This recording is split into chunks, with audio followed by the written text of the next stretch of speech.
bersinar, kau yang ciptakan. Bulan bintang berkilauan, kau yang jadikan. Begitu juga kami Yahweh, di matamu amatlah berharga. Besar kasih-Mu kepadaku. Bunga bakung yang di padang, kau yang pelihara. Burung pipit di udara, kau yang beri makan. Begitu juga kami Yahweh, yang berharap hanya kepadamu. Tak perlu khawatir hari esok.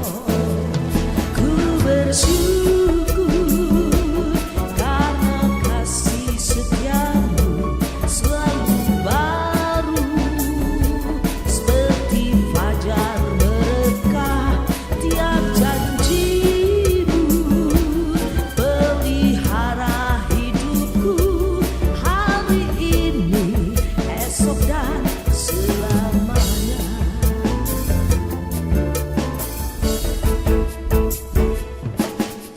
Bunga bakung yang di padang, kau yang pelihara. Burung pipit di udara, kau yang beri makan. Begitu juga kami Yahweh, yang berharap hanya kepadamu. Tak perlu khawatir hari esok. Ku bersyukur karena kasih setiamu selalu baru. Seperti fajar berkah tiap janjimu. Pelihara hidupku hari ini, esok dan selamanya.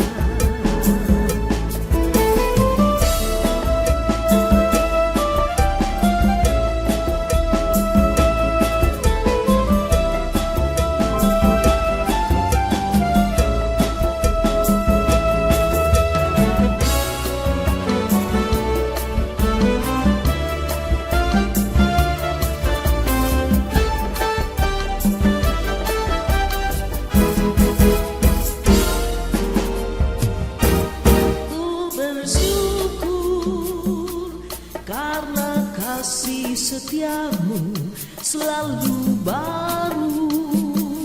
Seperti fajar berkah tiap janjimu. Pelihara hidupku hari ini, esok dan selamanya. Ku bersyukur karena kasih setiamu selalu baru.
selain namamu Elohim Yahweh yang perkasa.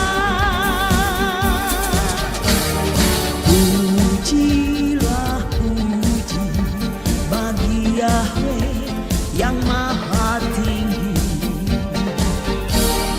Yahweh lah kekuatanku, perisaiku, keselamatanku. Dia Elohimku, ku puji namanya. Dia Bapa Maha Kuasa. Yahweh kekuatanku, pahlawan perangku. Yahweh itulah namanya. Bersoraklah dan bernyanyilah, sebab Yahweh pahlawan perang. Semua musuh telah dihancurkan dengan tangan kanannya. Bersoraklah semua umatnya, bagi Dia Yahweh perkasa. Tiada nama selain namamu Elohim Yahweh yang perkasa.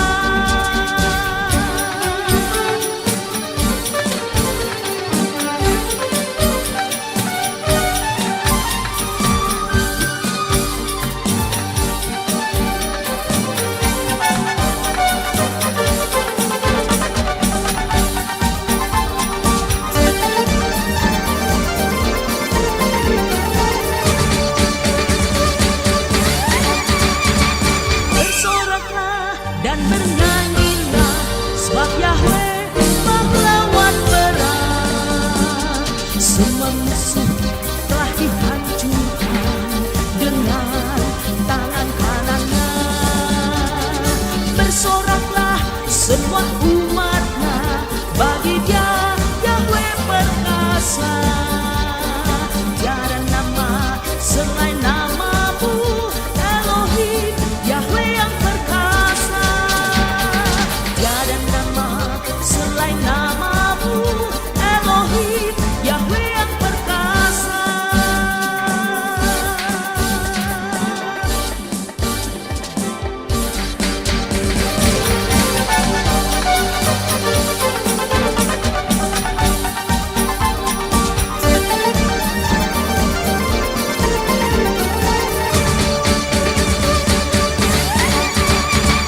Bersoraklah dan bernyanyilah, sebab Yahweh pahlawan perang. Semua musuh telah dihancurkan dengan tangan kanannya. Bersoraklah semua umatnya, bagi Dia Yahweh perkasa. Tiada nama selain namamu Elohim Yahweh yang perkasa. Tiada nama selain namamu Elohim Yahweh yang perkasa.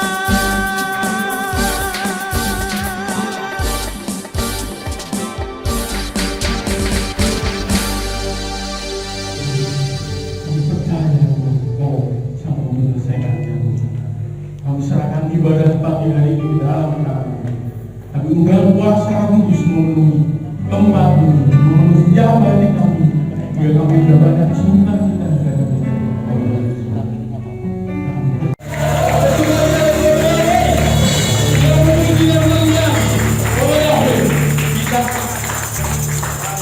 kita akan menyembah Bapa Yahweh, satu yang terindah. Bapa yang sungguh luar biasa berkati. Haleluya. Kami berdoa, kami doa kepada Yahweh. Haleluya.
Pagi hari ini ya Tuhan, apabila Engkau telah memberi kesempatan untuk kami dapat bersama-sama memuji dan meninggikan nama-Mu.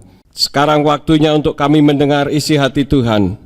Mari Roh Kudus urapi hamba-Mu dan urapi setiap kami yang mendengar firman-Mu dengan urapan yang sama, agar firman yang ditaburkan dapat kami pahami dan kami mengerti di dalam kehidupan kami. Jika ada kuasa penguasa roh jahat di udara yang akan merebut kebenaran firman, kami tolak dan kami patahkan di dalam nama Yeshua HaMashiach. Engkau pergi keluar, tinggalkan tempat ini dan tinggalkan setiap hati dan pikiran kami, karena hati dan pikiran kami tujukan bagi kebenaran firman. Terima kasih Bapa. Demi nama Adonai Yeshua HaMashiach, kami siap untuk menerima firman-Mu pagi ini. Haleluya, semua yang percaya katakan amin. Shalom Aleichem. Puji Bapak Yahweh, Bapak Ibu Saudara sekalian, pada pagi hari ini saya akan membawakan firman yang saya beri judul terdahulu menjadi terkemudian, yang terkemudian menjadi terdahulu. Sebelum saya menyampaikan firman, saya akan memberikan sedikit pengertian kepada saudara. Yang pertama, tolong saudara pada saat masuk gereja, tunjukkan kalau saudara menggunakan protokol kesehatan.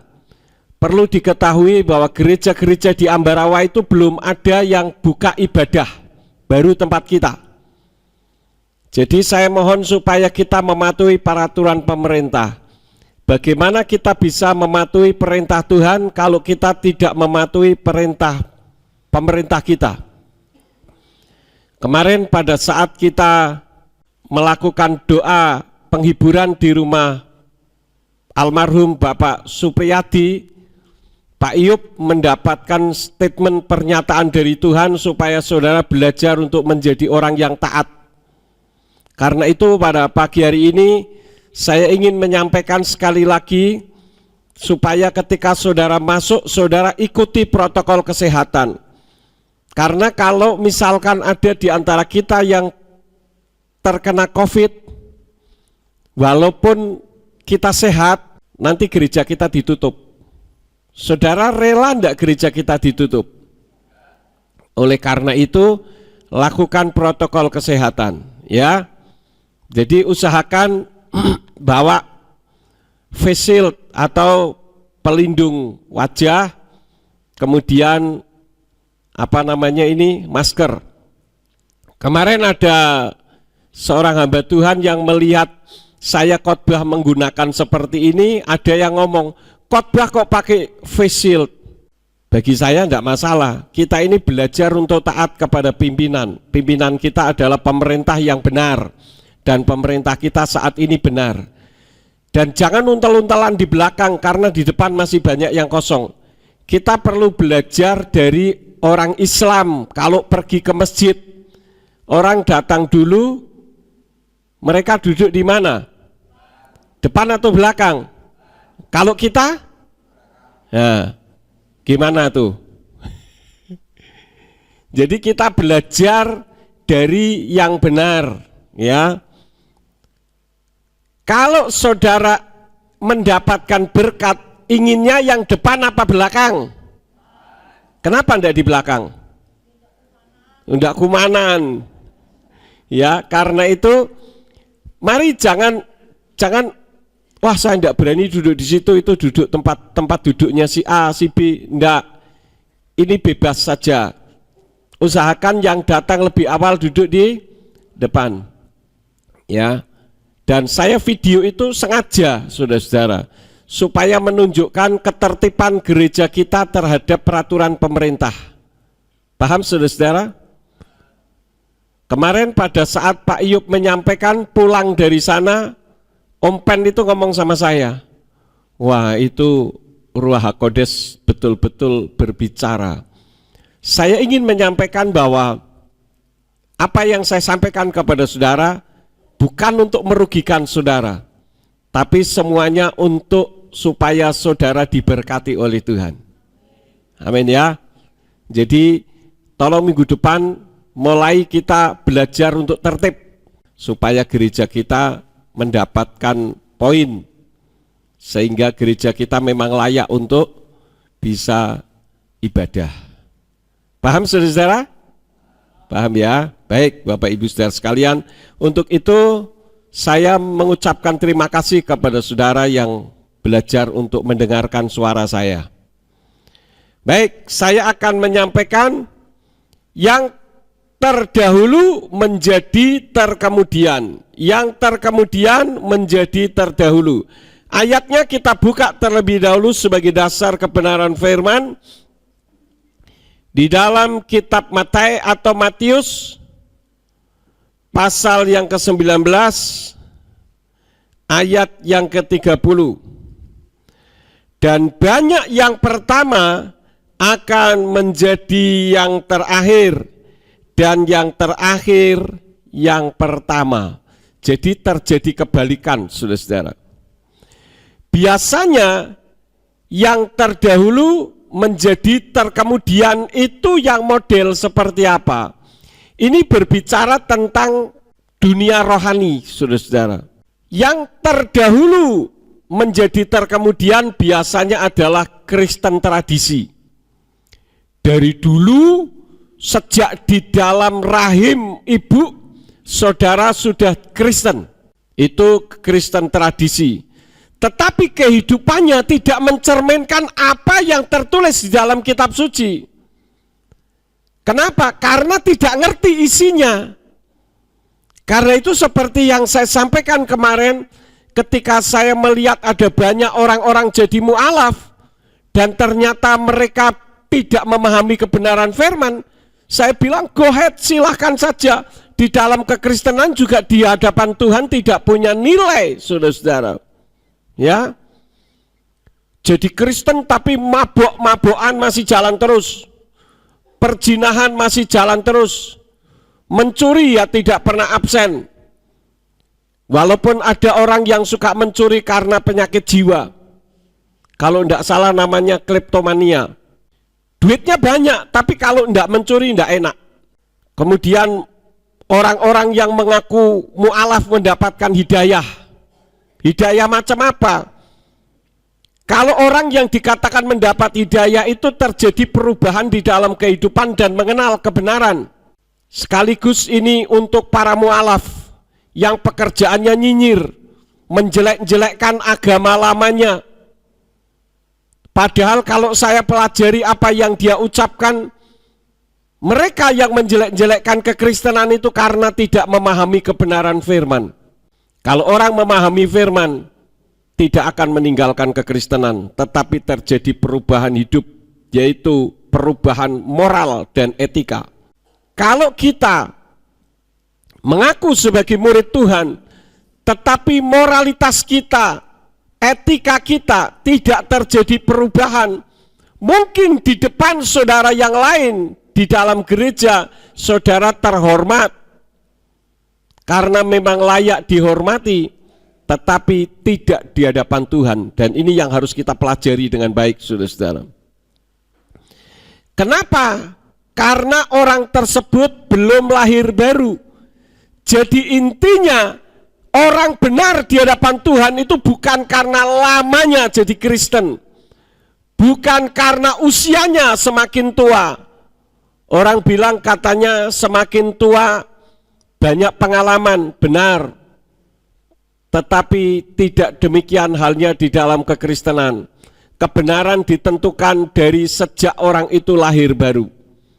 Kita membuka ayatnya di dalam kitab Injil Yohanan atau Yohanes pasal yang ketiga, ayat 1 sampai ayat yang kelima saja saya baca.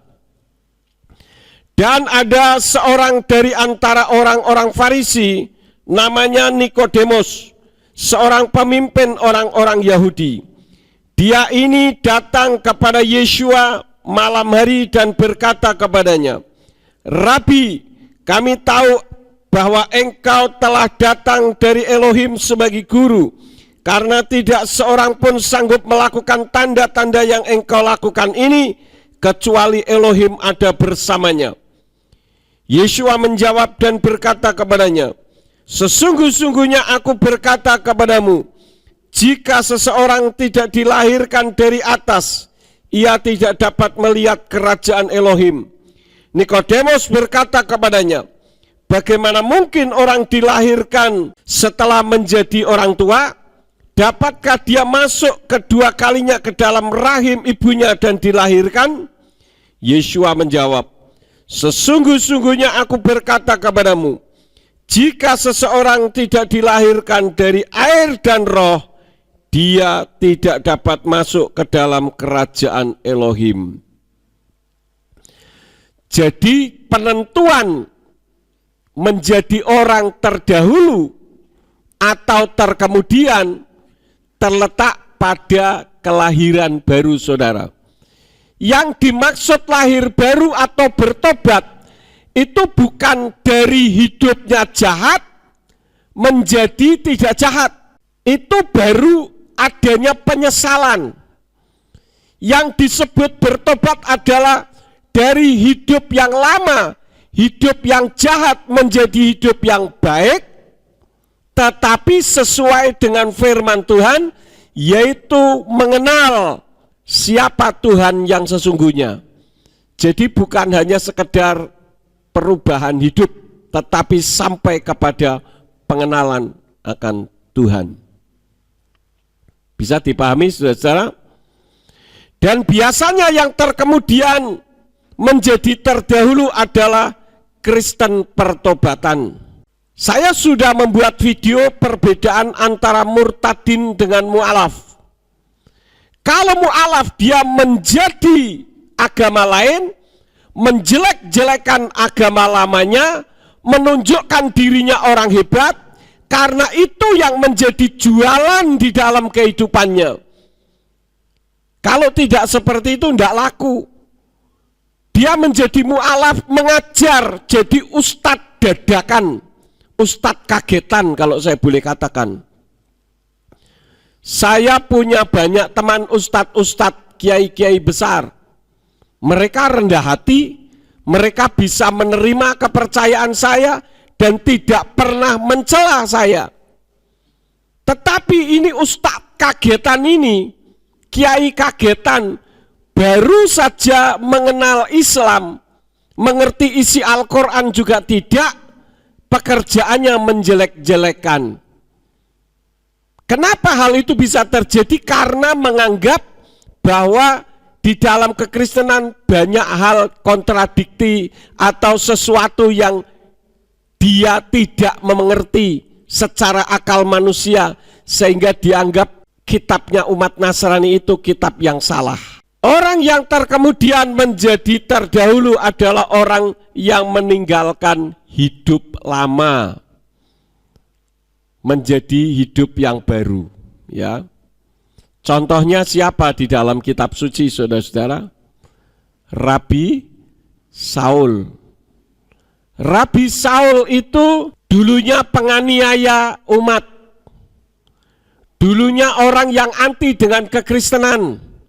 Tetapi ketika dia ketemu dengan Yeshua dalam penampakan terhadap suatu cahaya yang menyilaukan sampai matanya buta, maka di situ dia bertobat. Dia mengenal Tuhan yang benar itu siapa, dan terjadi perubahan di dalam kehidupannya. Ini yang disebut dengan yang terkemudian menjadi yang terdahulu, menyalip, ya, ompen misalkan. Ompen sekarang bukan ompen 5 tahun yang lalu, saudara-saudara. Saya menyaksikan bagaimana selama 5 tahun dia hidup di dalam penderitaan. Saya sering memberikan penghiburan kepadanya, dan saya selalu memberikan perumpamaan tentang kehidupan di kuil Siolimshi. Karena saya ini dulu dari dunia persilatan. Saya suka nonton film silat dulu. Orang yang berhasil adalah orang yang mau dibentuk. Yang menjadi masalahnya, siapkah saudara dibentuk? Ompen saya bentuk itu sampai nangis-nangis, saudara-saudara. Kalau saudara yang baru-baru mungkin belum pernah nonton film Siolimshi. Itu orang untuk belajar silat masuk di kuil. Sekali masuk, dia tidak akan bisa keluar kalau dia tidak mahir. Sebelum masuk pintu gerbang dalam keadaan tertutup, orang yang mau belajar silat di kuil Siolimshi itu mau tidak mau harus berdiri di depan pintu kuil Siolimshi. Terkadang dibiarkan sampai berhari-hari, tidak mustahil juga sampai berminggu-minggu. Kalau yang tidak tahan, dia keluar pergi sudah. Tetapi kalau yang punya tekad yang membara, dia dibiarkan di situ, dia tidak akan meninggalkan tempat sampai pintu gerbang kuil dibuka dan dia diizinkan masuk. Kalau orang yang memang punya niat yang baik, mau belajar, saudara-saudara, maka walaupun dia dibiarkan, dia menyadari kalau dirinya sedang dibentuk. Saya terpaksa mengajarkan sedikit tentang bagaimana kehidupan di kuil Siolimsi, supaya orang tahu bagaimana pembentukan. Kalau di dalam dunia pewayangan itu yang disebut dengan kawah condro di muko. Ya. Orang ketika berdiri di depan kuil dibiarkan berhari-hari, kena angin, kena hujan, kena panas. Itu oleh orang-orang yang ada di dalam, suhu-suhu ahli silat, itu sebetulnya sudah merupakan belajar, saudara-saudara. Belajar apa? Belajar memiliki daya tahan tubuh yang kuat. Ketika dia diizinkan masuk, pintu gerbang dibuka, orang masuk. Di dalam ngapain? Disuruh ngangsu, ambil air. Kanan kiri ada tempat air yang cukup berat, dia harus gotong. Berhari-hari dibiarkan. Kalau orang tidak tahan, bisa stres, saudara-saudara. Loh, saya masuk ke sini tujuannya untuk belajar. Belajar silat kok disuruh jadi pembantu. Saya disuruh tukang ngangsu. Pasti seperti itu.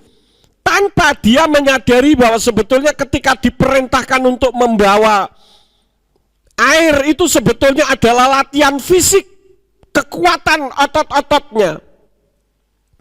Baru dia belajar. Setelah dianggap selesai, tergantung orang itu mau keluar atau tidak. Kalau dia keluar, dia harus melewati lorong yang disebut dengan manusia kayu. Harus berantem sama manusia kayu. Kalau kalah dia akan mati di situ, betul-betul mati.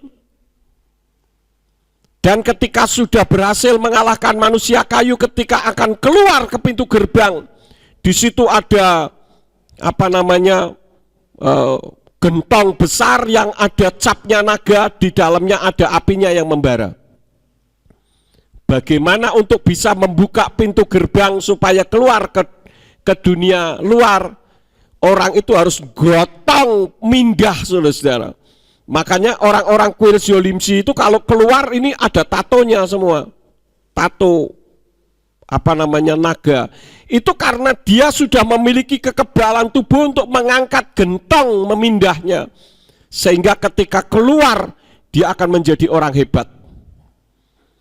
Saya bilang sama Om Pen, kamu saya buat seperti itu. Dia nangis-nangis. Saya tahu orang ini orang hebat. Dan sekarang saudara bisa membuktikan. Kemarin ketika saya pergi ke Salatiga, kami sedang makan siang, dia ditelepon dari Malaysia. Ada sekelompok orang-orang di Malaysia sedang mengadakan seminar.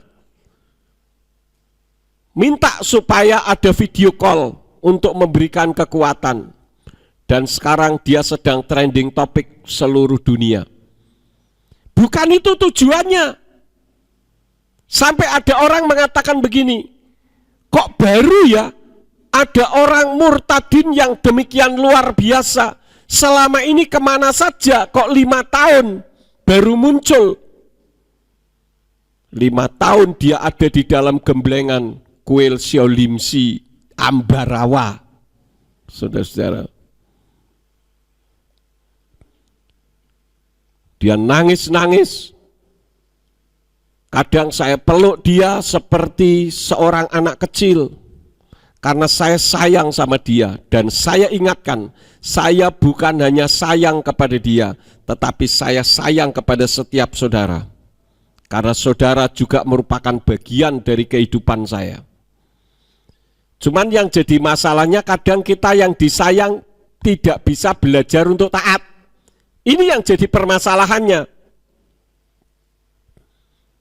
Om Pen begitu muncul langsung menjadi orang yang sudah bertato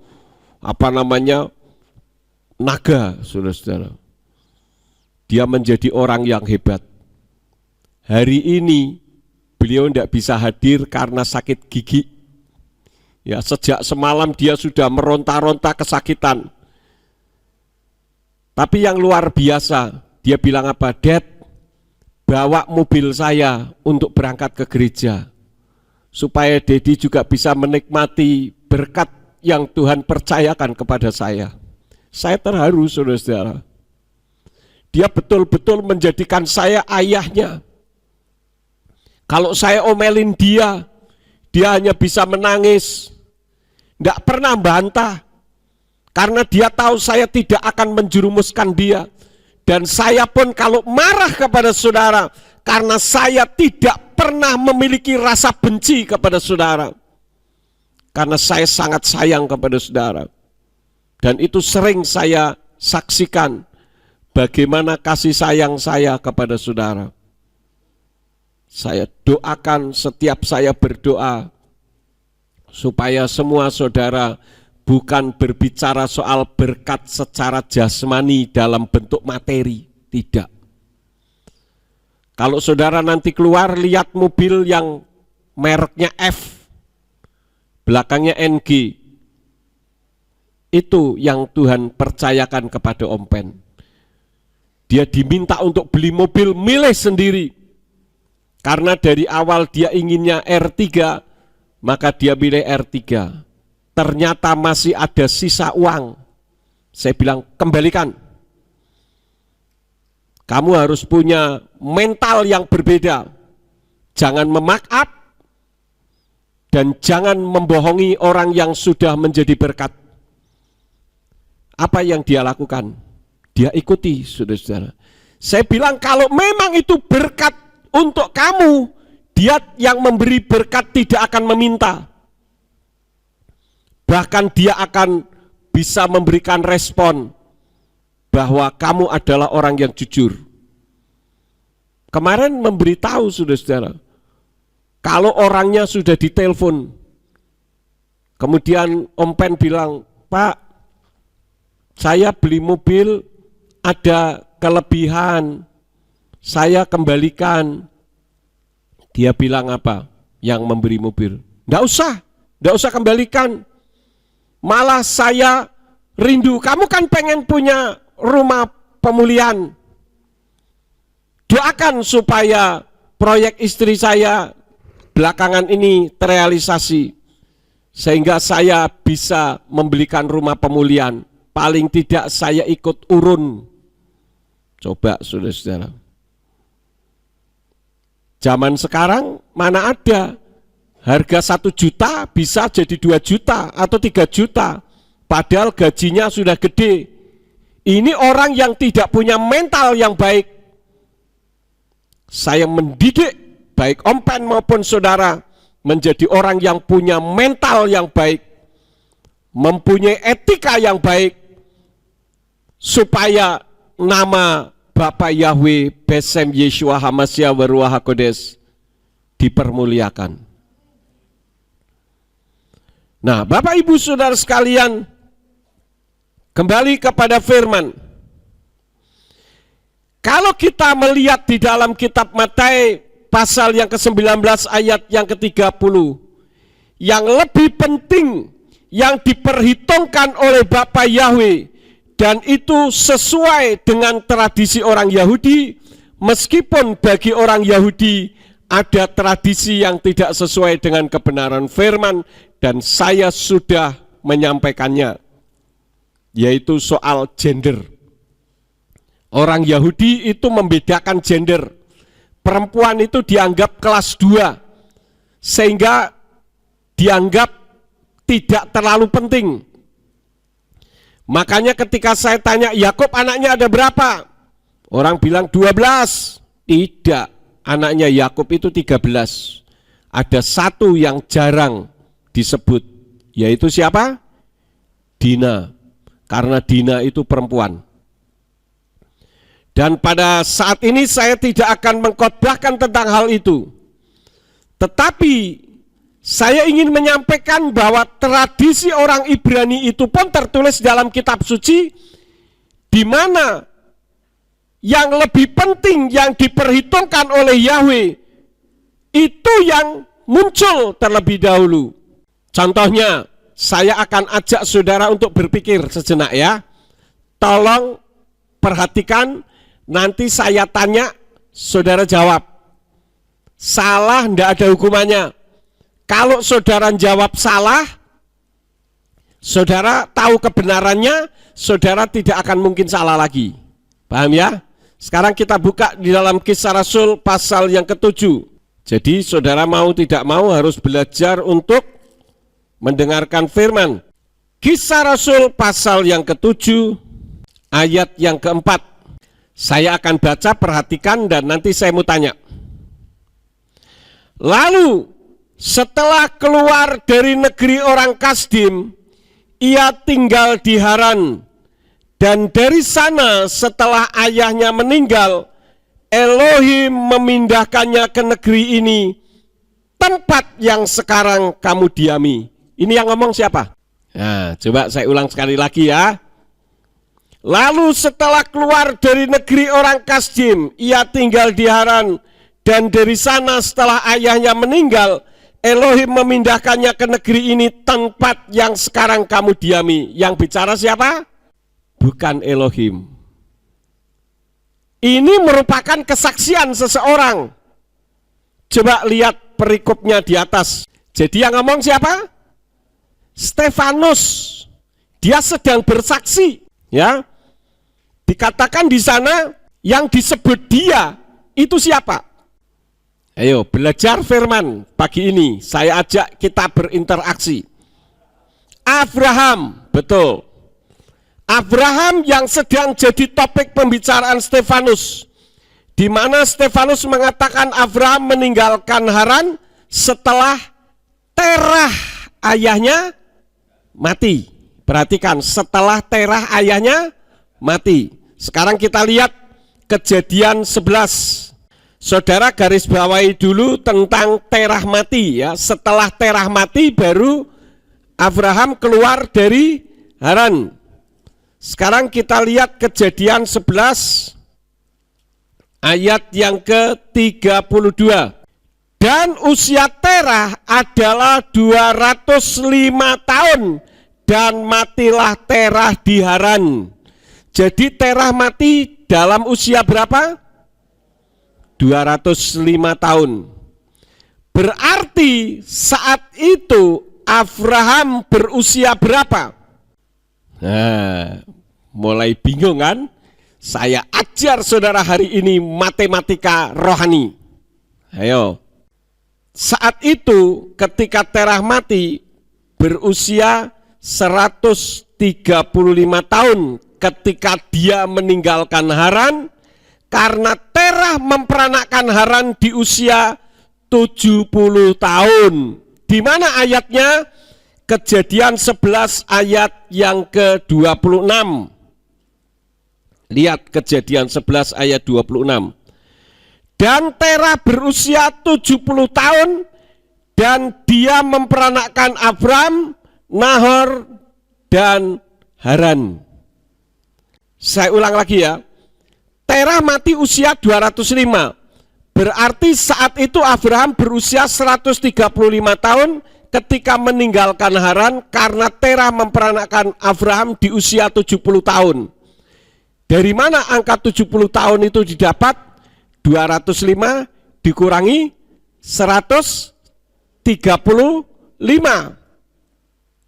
Tetapi, ya ada tetapinya. Tetapi kita membuka di dalam Kejadian pasal 12 ayat yang keempat. Lalu pergilah Abraham seperti yang telah Yahweh firmankan kepadanya, dan Lot pun pergi bersamanya, dan Abraham berusia 75 tahun pada saat keberangkatannya dari Haran. Jadi di dalam Kejadian 12 ayat 4, Abraham baru berusia 75 tahun ketika bermigrasi ke Kanaan, ketika keluar dari Haran. Berarti kalau kita sinkronkan kepada pernyataan dari Stefanus masih ada kekurangan berapa tahun? 60 tahun. Ya. Nah, yang menjadi pertanyaannya, kenapa terjadi kekurangan 60 tahun? Abram meninggalkan Haran 75 tahun, padahal yang benar usia 135 tahun. Dan Abram pasti telah meninggalkan Haran setelah usia 60 tahun sebelum Terah meninggal. Kenapa? Kuncinya ada di dalam Kejadian 11 ayat yang ke-26. Perhatikan. Dan Terah berusia 70 tahun dan dia memperanakkan Abram, Nahor, dan Haran. Nah, saudara-saudara perhatikan. Terah memperanakkan siapa? Abram, Nahor, dan Haran. Perhatikan tradisi Ibrani. Biasanya daftar anak laki-laki selalu ditulis yang tertua, kemudian yang lebih muda dan lebih muda. Itu kebiasaan. Tetapi saudara-saudara, di dalam Kejadian 11 ayat yang ke-26, ini keluar dari konteks kebiasaan penulisan urut-urutan orang yang lebih tua kemudian yang termuda. Jadi walaupun biasanya daftar anak laki-laki selalu ditulis dari yang tertua, tapi sebetulnya Abraham bukan yang tertua. Kenapa? Karena di dalam Kejadian 11 ayat yang ke-28, Haran bisa jadi disebut yang tertua. Dari mana Pak Yakub tahu? Ini dari sejarawan Yahudi yang namanya Yosefus. Di dalam Kejadian 11 ayat 28 dikatakan, dan matilah Haran di hadapan Terah ayahnya di negeri kelahirannya di Ur Kasdim. Jadi Haran bisa jadi yang tertua karena lebih dahulu meninggal. Ingat, zaman dulu belum ada orang mati karena penyakit, tetapi mereka mati karena sudah tua. Jadi jangan saudara berpikir dengan konsep sekarang ya. Kematian Nahor yang berikutnya tidak tertulis karena dia tinggal di Haran. Nah, saudara perhatikan apa yang terjadi di Haran. Di sana adalah tempat pusat penyembahan berhala. Abram disebut awal karena terpenting menjadi umat pilihan Elohim meski dilahirkan saat Terah berusia 130 tahun. Diperkirakan justru Abramlah yang termuda di antara saudara-saudaranya, tetapi yang paling menonjol di antara mereka karena panggilan Elohim. Jadi yang menonjol di hadapan Tuhan itu adalah orang yang terpenting. Kita bisa melihat satu realitas. Om Pen sekarang ini menonjol di Indonesia, di negara-negara yang orang-orang membuka YouTube sedang viral luar biasa. Kenapa? Karena menjadi orang terpenting. Kenapa bisa menjadi orang terpenting? Karena adalah orang pilihan Elohim. Kalau kita kembali ke Matius 19 ayat yang ke-30, maka terrealisasilah yang terdahulu menjadi terkemudian. Haran penyembah berhala sehingga tidak tertulis lagi. Bahkan di dalam kitab Seper Hayasar itu kitab apokrip, kitab yang tersembunyi, di mana kitab suci katakan bahwa akhir zaman akan muncul, dan sekarang sudah muncul, bahkan sudah diterjemahkan ke bahasa Indonesia.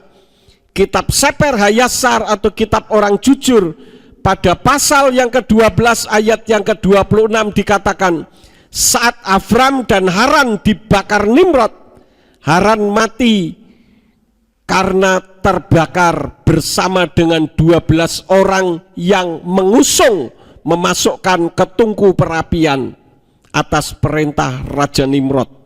Sedangkan Abram tidak mati. Kenapa Haran mati?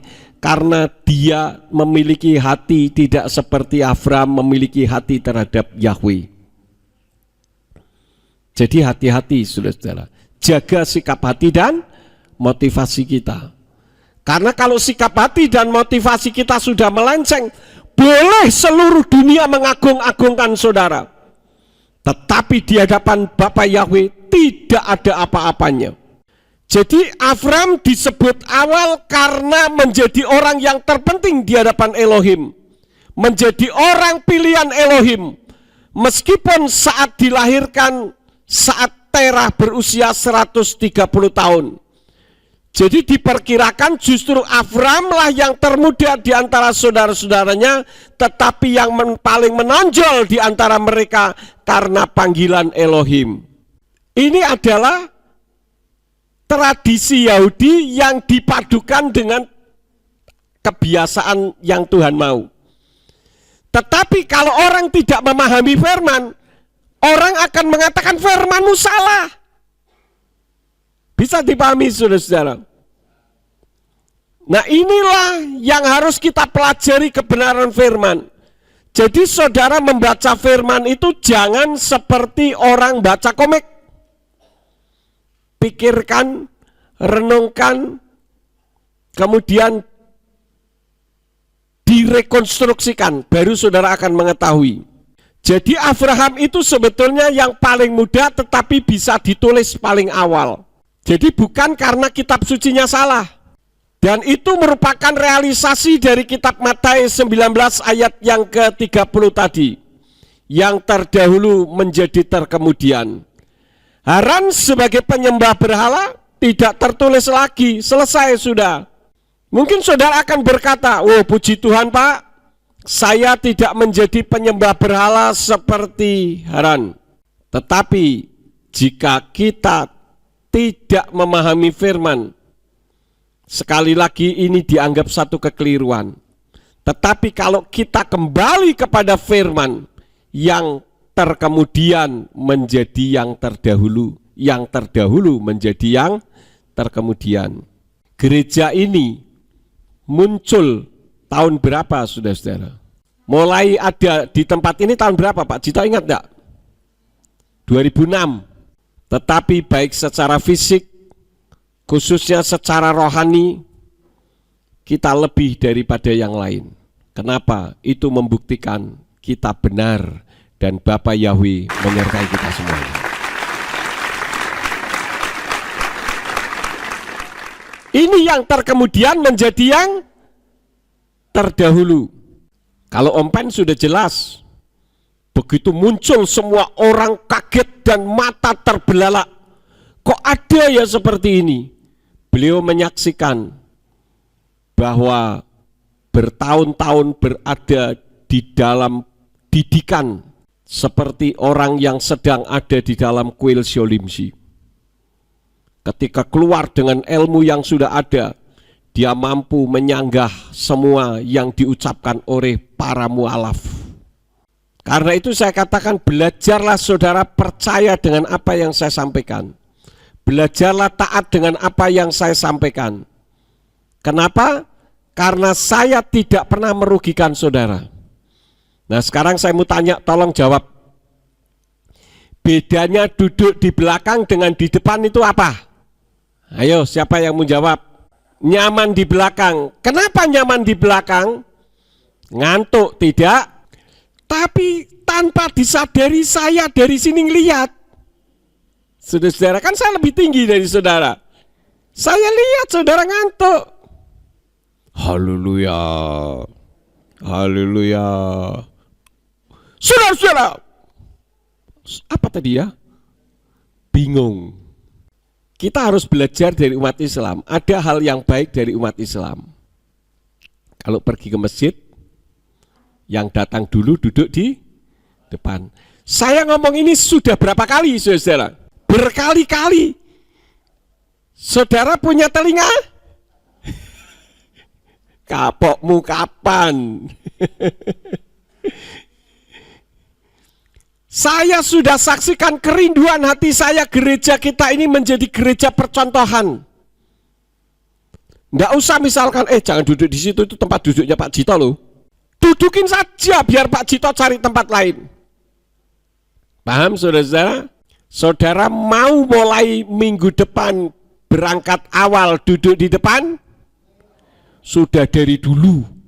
Atau malah saudara berpikir, ora usah mangkat cepet-cepet ben bisa lungguh neng buri. Atau karena didoakan, Tuhan kirim malaikat Tuhan untuk menjaga melindungi umat-umatmu yang sekarang sedang di perjalanan. Loh Pak, kalau datang terlambat enak, di perjalanan didoakan. Bisa dipahami? Mau lakukan itu? Mau apa? Betul saudara, saya sudah saksikan ke gereja-gereja lain. Kalau saya melayani, saya katakan dengan iman saya, gereja pemulihan firman Surya kebenaran adalah gereja pertontohan. Jemaat kalau mau ibadah, yang datang dulu duduk di depan. Dan iman saya ketika pemimpin pujian maju ke depan dan berkata, mari Bapak Ibu Saudara sekalian kita mulai ibadah kita. Artinya kalau naik kereta api, keretanya sudah mulai jalan. Saudara masih di luar apa sudah di dalam? Yang benar ya. Jadi hari ini kapok-kapok saudara-saudara ya. Saudara kalau pergi naik pesawat ketinggalan enggak? Oh ketinggalan Bu, waduh. Saya sudah pernah ketinggalan 3 kali saudara-saudara. Karena ketika ada di Balikpapan saya lupa muter jam.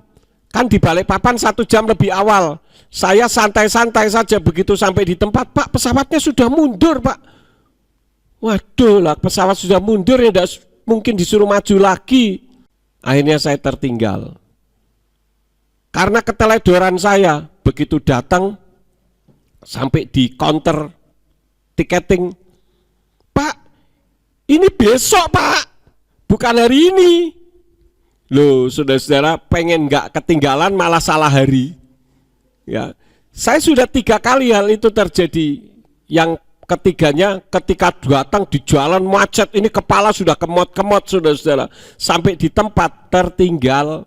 Nah kalau kita pergi keluar kota naik pesawat, naik kereta api, naik bis itu saja kita bisa on time.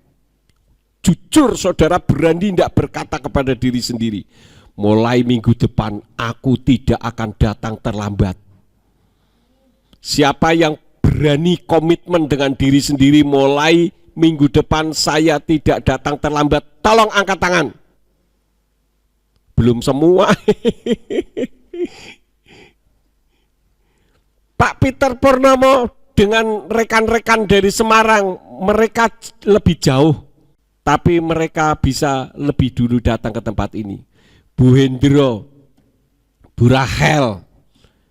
Saya kagum dengan orang-orang yang takut akan Tuhan. Kemarin saya dapat telepon dari Bu Yono. Pak Pendeta, saya sakit Pak Pendeta. Jadi untuk sementara saya belum bisa pergi ke gereja. Apalagi zaman seperti ini nanti saya bisa menyusahkan gereja. Saya akan beribadah melalui radio. Coba saudara-saudara.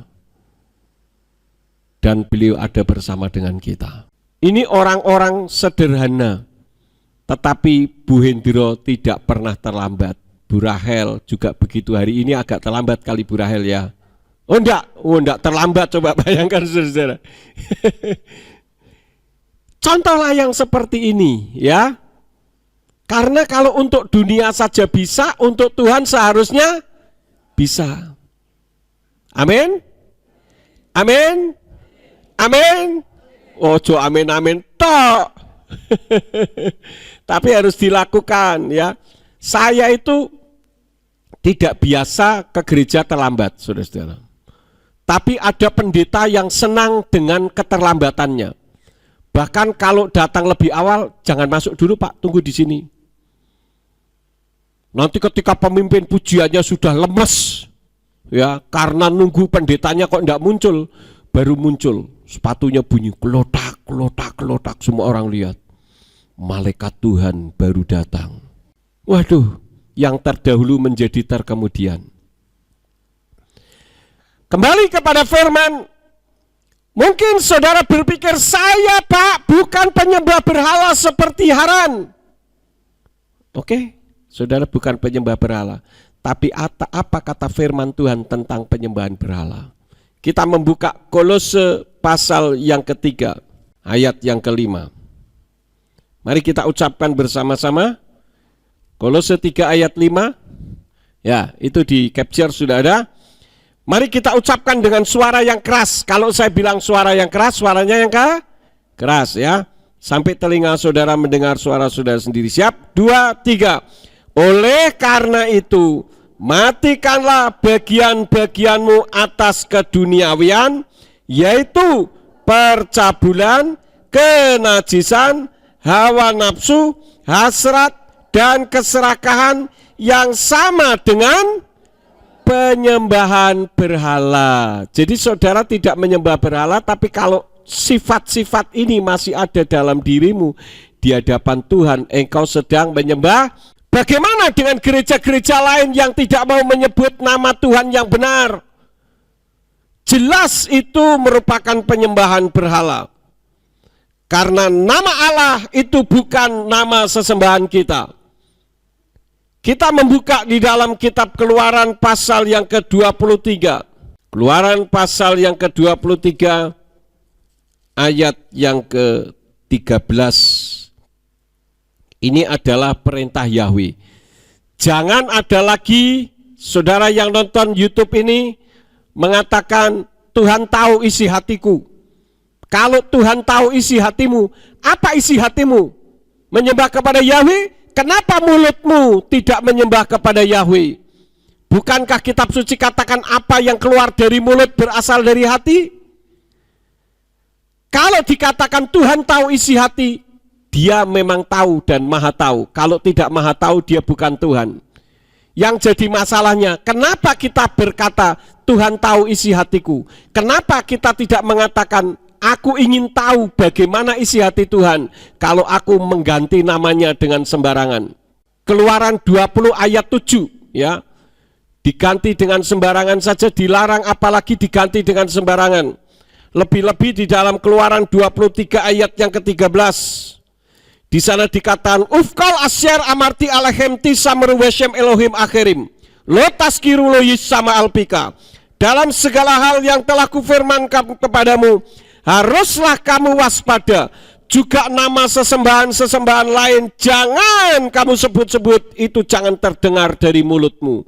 Tetapi kita mengagungkan Allah Maha Besar, Allahu Akbar. Sama enggak? Sama, kenapa enggak sama? Itu bahasa Indonesia dan bahasa Arab kok. Kita belajar menghormati saudara kita umat Islam. Mereka menyembah Allahu Akbar, ya kita aminkan. Karena memang itulah nama Tuhan mereka ya. Dan umat Islam lebih konsekuen daripada umat Nasrani. Umat Islam di mana-mana namanya tidak pernah berubah. Mau di Amerika ya tetap Allah, di Inggris ya tetap Allah. Di mana seluruh dunia ini nama Tuhannya tidak berubah. Kalau di Indonesia nama Tuhannya berubah-ubah. Artinya Tuhan seperti siluman, bukan Tuhan siluman. Saudara sudah nonton belum itu sanggahan saya terhadap Presbyterian Media? Siapa yang sudah nonton? Angkat tangan. Loh, kok cuma Pak Peter sama yang ada di belakang? Saudara belum nonton itu sanggahan. Waduh, saudara harus ngerti yang seperti ini ya. Harus belajar. Kenapa saya katakan bahwa kalau kita tidak menyembah kepada Tuhan yang benar, bagi kita, saya tidak mengatakan bagi mereka ya. Kalau bagi umat Islam, Allah adalah nama Tuhan mereka, saya hargai dan saya aminkan. Tetapi bagi kita, kembali kepada firman Tuhan, selain apa yang ada di dalam kitab suci, itu berhala. Saya tidak mengatakan Islam berhala, itu hak mereka yang harus kita hargai. Tetapi apa kata 1 Tawarikh 16 ayat yang ke-26? Kikal Elohi ha'amim elilim wa Yahweh samayim asya. Sebab semua sesembahan bangsa-bangsa adalah berhala, tetapi Yahweh lah yang telah menjadikan langit. Ini dalam perspektif pemahaman kita.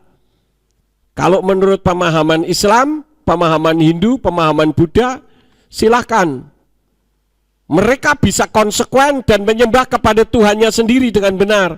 Lah orang Kristen Tuhannya sendiri malah ditolak, Tuhan orang lain malah disembah-sembah. Ini kan jelas keliru besar dan menyalahi aturan. Ini yang menjadi sebab banyaknya terjadi pertikaian. Saudara tahu kesaksian dari Om Pen. Ketika dia akan diberi mobil, yang memberi mobil itu ngomong begini, Om Pen, kenapa kok Yahweh? Ini orang mau memberi mobil loh saudara. Jawab Om Pen apa? Memang yang benar Yahweh Pak. Menurut Bapak Yahweh benar apa enggak? Ya benar. Oh ya sudah. Jadi kalau orang lain menyembah Tuhan mereka dengan nama Tuhan mereka masing-masing, kita hormati saja. Kita punya Tuhan sendiri kok. Kita harus belajar seperti Om Pen. Tangguh. Walaupun dia akan mendapatkan uang banyak, tetapi dia tetap tidak menyangkali imannya. Hasilnya apa? Mobil dikasih. Bahkan ada kelebihan 7 juta ya. Ada kelebihan uang 7 juta. Saya bilang kembalikan. Kalau yang lain apa? Bila perlu di mark up. Bilang 100 juta, bilang 200 juta. Om Pen ada kelebihan, saya bilang kembalikan. Dan beliau ikut nurut, saudara-saudara, kembalikan. Saya bilang tidak usah khawatir, kalau itu memang hak kamu pasti tidak akan diterima. Betul. Beliau bilang, Pak ada kelebihan, saya akan kembalikan. Dia bilang tidak usah, sudah pakai saja. Saya malah mau memberi lagi, katanya kamu kan pengen punya rumah pemulihan. Doakan supaya istri saya bisa dapat proyek besar, paling tidak saya bisa sedikit membantu. Sedikitnya orang kaya lain untuk membuat rumah pemulihan. Kita dukung semua di dalam doa supaya melalui rumah pemulihan yang didirikan oleh Om Pen akan semakin banyak murtadin-murtadin yang hebat seperti beliau. Jadi artinya dia tidak tergoyahkan bahwa Tuhan yang disembah oleh Abraham, Yitzhak dan Yakub itu beda dengan Tuhannya yang ada di Arab. Dan Om Pen banyak memberikan penerangan. Ini yang harus kita acungi jempol. Sebab kalau enggak mau dikasih mobil lu, ketika ditanya kenapa Yahweh? Oh enggak Pak. Ya ini kan begitu, begitu kan begini, kan gitu. Ya membuat alasan supaya mobilnya keluar. Om Pen tidak peduli. Kebenaran harus disampaikan dengan kebenaran. Ini luar biasa, saudara-saudara. Dan itu upahnya dia mengasihi Bapa Yahweh. Kemarin sempat ngomong kepada saya, Dad, mobilnya mau dikasih tulisan apa ya? Untuk supaya bisa menambah orang bertanya, kasih tulisan saja Yahweh Yireh dalam bahasa Ibrani, dalam huruf Ibrani. Supaya orang tanya itu artinya apa? Ya kamu terangkan.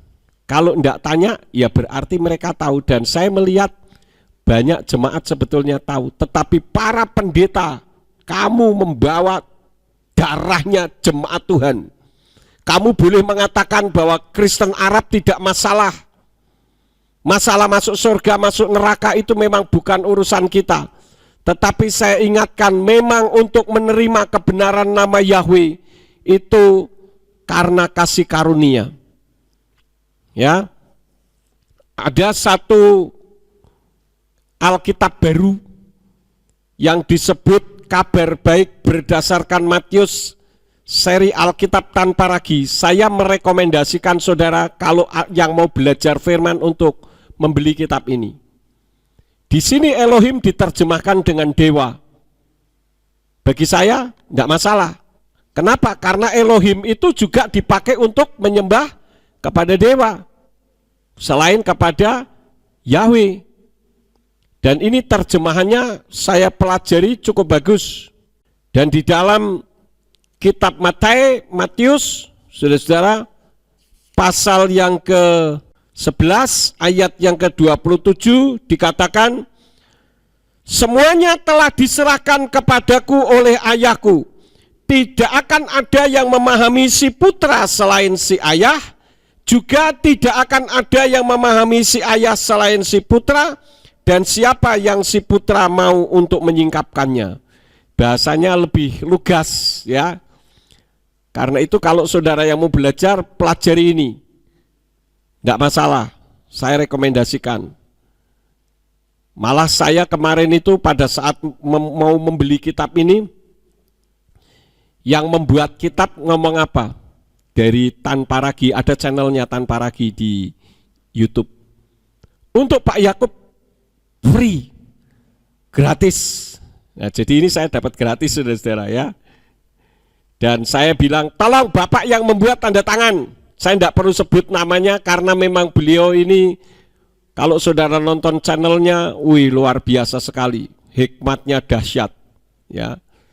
Jadi saya senang juga mendapatkan tanda tangan beliau nih, ada tanda tangannya.